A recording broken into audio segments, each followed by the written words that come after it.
வணக்கம் plan with பார்த்த நேயர்களே. நீங்க ஆவலா எதிர்பார்த்து கொண்டிருந்த பட்ஜெட் வந்துருச்சு. நமக்கு என்ன லாபம், நஷ்டம் கணக்கெல்லாம் போட்டுட்டீங்களா? போடணுமா? ஏதாவது டவுட் இருக்கா? ஸோ இது எல்லாமே நம்ம இந்த வீடியோல நம்ம கிளாரிஃபை பண்ணிடலாம். பை அண்ட் லார்ஜ் இந்த பட்ஜெட் பார்த்தீங்கன்னா, as it is growth oriented budget.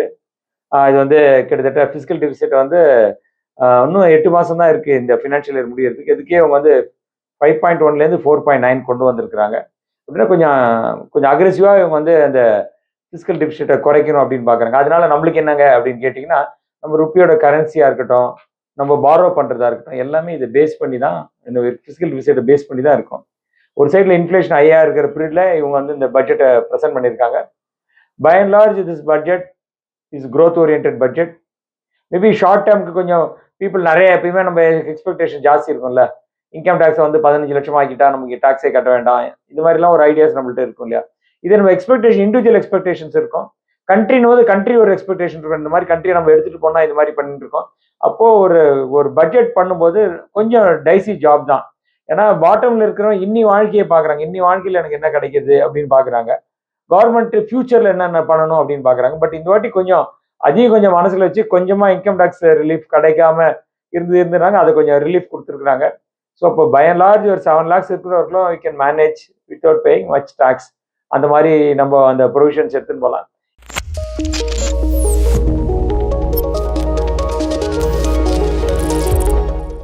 இப்போ நம்ம என்ன பார்க்க போறோம்னா, இந்த சேலரி கிளாஸ் என்ன சேலரி கிளாஸ்க்கு என்ன பெனிஃபிட் இருக்கு அப்படின்னு நம்ம பார்க்க போறோம். அதை பார்த்துட்டு அங்கேருந்து நம்ம வில் டேக் இட் ஃபார்வர்ட். இப்போ நம்ம சேலரி எப்பயுமே தெரியும் நம்மளுக்கு என்ன வேணும். நமக்கு எப்பயுமே ஜாஸ்தி பெனிஃபிட் வேணும்ன்றாங்க. இப்போ ஜாஸ்தி பெனிஃபிட் கொடுக்கல. கவர்மெண்ட் கண்டினியூஸா சொல்லிட்டே இருக்காங்க. நியூ டாக்ஸ் ரிஜிம் மாறுங்க, நியூ டாக்ஸ் ரிஜிம் மாறுங்கன்னு சொல்லி அது டுவர்ட்ஸ் தட் தான் கவர்மெண்ட் வந்துட்டு இருக்காங்க. இப்போ பார்த்தீங்கன்னா இன்கம் டாக்ஸ் ஆக்ட் 1961 இருக்கு. அப்படின்னா என்ன அர்த்தம்? 1961ல வந்த ஆக்ட் அது. அதுல சின்ன சின்ன அமெண்ட்மெண்ட்ஸ் குச்சி குட்டியான திருத்தங்களை பண்ணி பண்ணி பண்ணி இவ்வளவு வருஷம் ஓட்டிட்டு இருக்காங்க. 2010-11 பாத்தீங்கன்னா நம்ம பிசினஸ் லைன்ல ஒரு ஆர்டிகல் எழுதின பட்ஜெட் அன்னைக்கு டைரக்ட் டாக்ஸ் கோட் அப்படின்னு டிடிசின்னு ஒன்று சொல்லியிருந்தாங்க. அது இம்ப்ளிமெண்ட் ஆகும்னு சொல்லியிருந்தாங்க. அது ஆகாம அப்படியே கேரி ஓவர் ஆகிட்டு இருக்கு. இன்னும் பெருசா பண்ணல. இப்பதான் ரிஃபார்ம்ஸ்க்கு கொடுத்துருக்காங்க. ப்ராபபிலி 1-2 இயர்ஸ் கழிச்சு ரிஜிம் மாறும். அப்படின்னா நான் என்ன எதிர்பார்க்கறேன்னா மேபி ஒரு 5 இயர்ஸ் 7 இயர்ஸ் கழிச்சு இந்த ஓல்டு ரிஜிம் நியூ ரிஜிம் இல்லாம ஒரே ரிஜிம் ஆயிடும் அப்படின்னு நடக்கிறதுக்கு சான்சஸ் இருக்கு. இந்த வாட்டி ஓல்டு ரிஜிம்ல இருக்கிறவங்களுக்கு எந்த ஒரு பெரிய பெனிஃபிட்டும் இல்லை. நியூ ரிஜிம்ல இருக்கிறவங்களுக்கு 2-3 பெனிஃபிட்ஸ் பண்ணியிருக்கிறாங்க. என்னன்னு பார்க்கலாம் நம்ம. ஸ்டாண்டர்ட் டிடக்ஷன் அப்படின்னா விலைவாசிகள் ஏறிண்டே இருக்கு, என்னால மாதம் சமாளிக்க முடியல அப்படின்றவங்களுக்கு சேலரி பீப்புளுக்கு ஸ்டாண்டர்ட் டிடக்ஷன்ஸ் ஒன்று கொடுக்குறாங்க. அந்த ஸ்டாண்டர்ட் டிடக்ஷன் இந்த வாட்டி என்ன பண்ணாங்க 75,000 மாத்திட்டாங்க. ஸோ அதனால அதோட கொஞ்சம் பெனிஃபிட் நம்மளுக்கு கிடைக்கும். ஸோ இப்போ அப்புறம் நம்மளுக்கு என்னென்ன பண்ணியிருக்கிறாங்க, சின்ன சின்ன மாடிஃபிகேஷன்ஸ் பண்ணியிருக்காங்க. இப்போ பழைய ரிஜிம்ல வந்து 3 to 6 lakhsக்கு 5% இருந்தது. இப்போ 3 to 7 lakhsக்கு 5% பண்ணியிருக்காங்க. பழைய ரிஜிம்ல வந்து 6 to 9 lakhs இருக்கிறவனுக்கு 10% இருக்கு. இப்போ 7 to 10 lakhs இருக்கிறவனுக்கு 10% இருக்கு.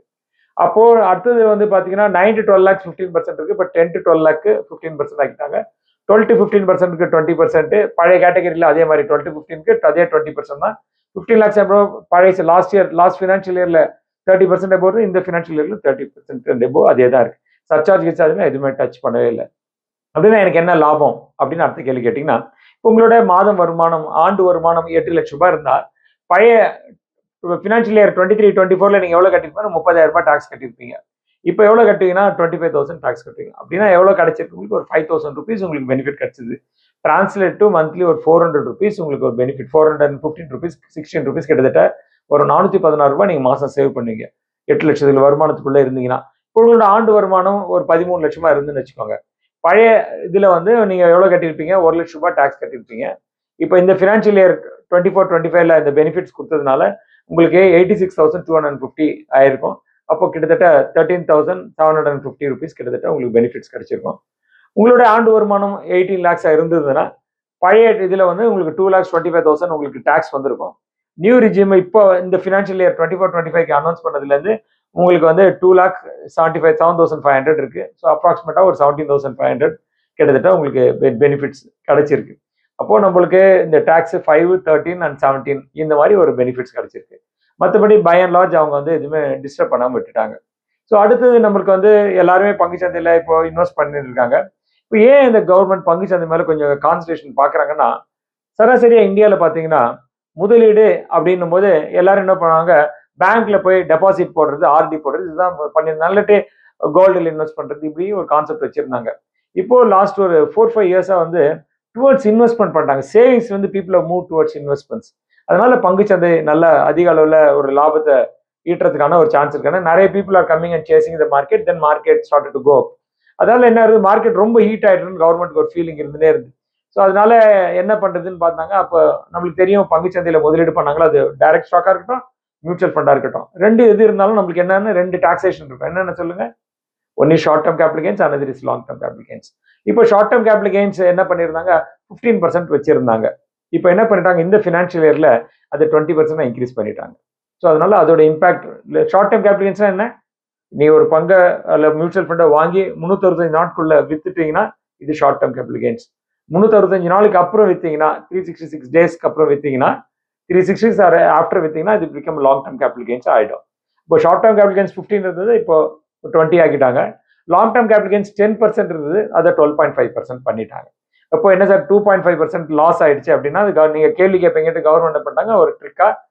Long term capital gains exemption 1 lakh இருந்தது போன பட்ஜெட்ல, இப்போ அது வந்து 1,25,000 ஆக்கிட்டாங்க. அப்படின்னா நான் எப்படி புரிஞ்சுக்கணும் அப்படின்னா, இப்போ நீங்க ஒரு 1 லட்ச ரூபாய் இன்வெஸ்ட் பண்ணிட்டீங்க, இல்ல 2 லட்ச ரூபாய் இன்வெஸ்ட் பண்ணிட்டோம்னு வச்சுக்கோங்க, இல்ல 3 லட்ச ரூபாய் இன்வெஸ்ட் பண்ணிட்டோம்னு வச்சுக்கோங்க, அப்பதான் கொஞ்சம் கணக்கு புரியறது ஈஸியா இருக்கும்.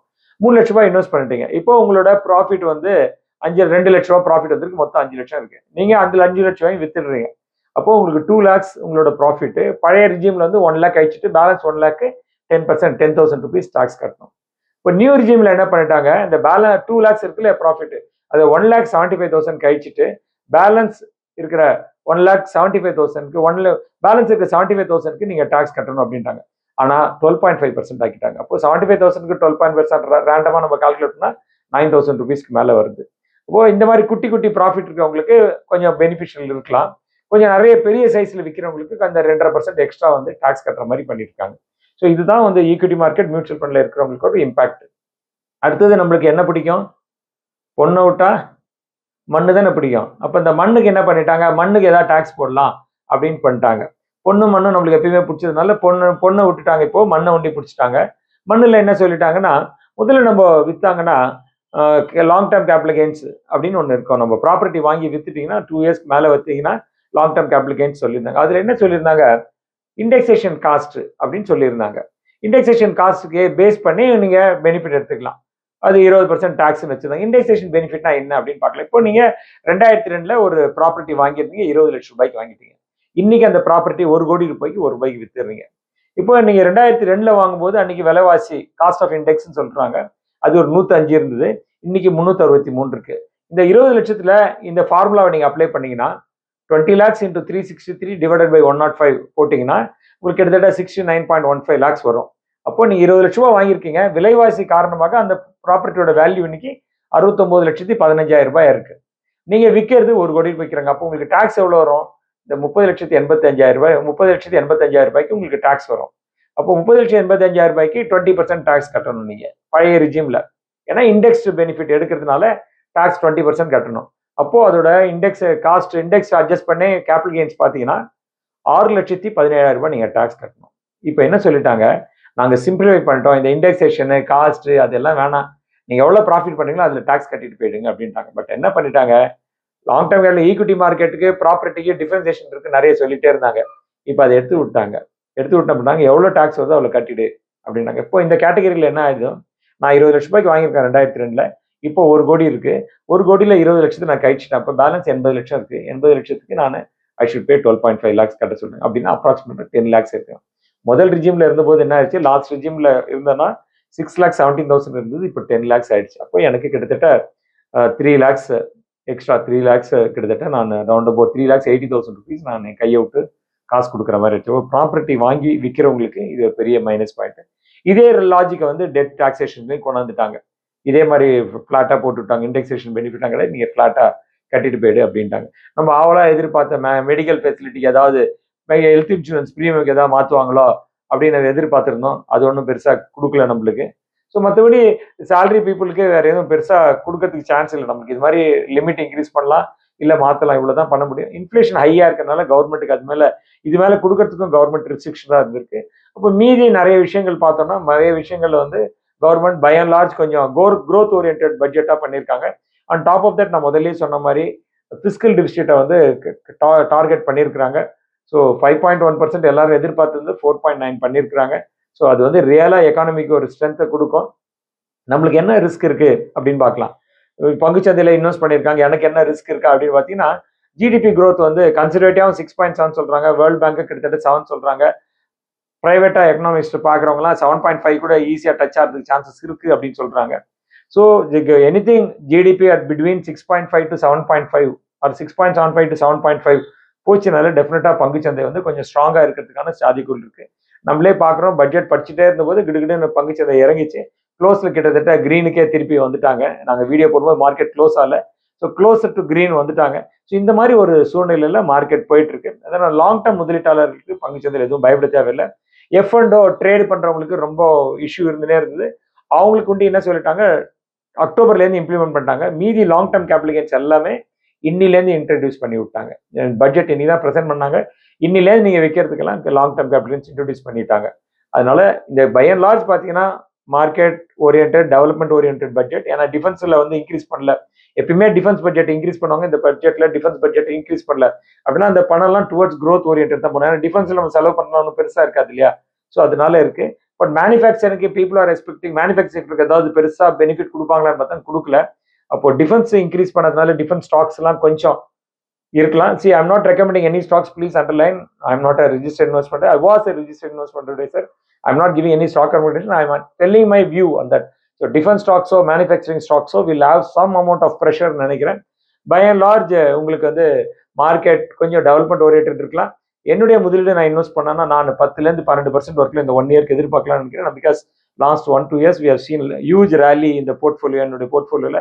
ஸோ 10 to 12% ரிட்டர்ன் எதிர்பார்க்குறவங்களுக்கு எந்த வித டிசப்பாயின்ட்டும் இருக்காது. லாஸ்ட் இயர் 30% எதிர்பார்க்குறவங்க இந்த வருஷம் 30% எதிர்பார்க்க டிசப்பாயின்ட்மெண்ட் சான்சஸ் இருக்கு நிறைய. ஏன்னா பிகாஸ் ஜியோ பொலிட்டிக்கல் டென்ஷன்ஸ் என்ன ஆகும் தெரியல நம்மளுக்கு. ஜியோ பொலிட்டிக்கல் இல்லாமல் க்ரூடு கொஞ்சம் ஸ்டேபிளாக இருந்தால் எக்கனாமிக் கொஞ்சம் நார்மலைஸ் ஆகி பெட்டர் ஆகிறதுக்கு நிறைய சான்சஸ் இருக்கு. ஸோ அதனால if you are mutual fund investor or equity investor you can stay invested, nothing to worry about it. So இந்த வீடியோ உங்களுக்கு சுவையானதாக இருந்திருக்கும்னு நினைக்கிறேன். ஒன்று ஃபைனலாக ஒன்னேன்னு சொல்கிறேன். நியூ பென்ஷன் ஸ்கீம்ல ஒன்று குழந்தைங்களுக்காக ஒன்று இன்ட்ரடியூஸ் பண்ணியிருக்காங்க, வாட்ஸ்அப்லையா அப்படின்னு இன்ட்ரடியூஸ் பண்ணியிருக்காங்க. இப்போ உங்க குழந்தைங்களுக்கு இப்பயே பென்ஷன் இருந்தால் பெட்டர்னு நினைக்கிறவங்க நீங்க அந்த வாட்ஸ்அப்ல ஸ்கீம்ல இன்ட்ரடியூஸ் பண்ணிக்கலாம். உங்க குழந்தைங்க 18 வயசு ஆனோடனே அது ஆட்டோமேட்டிக்கா மாறிடும்.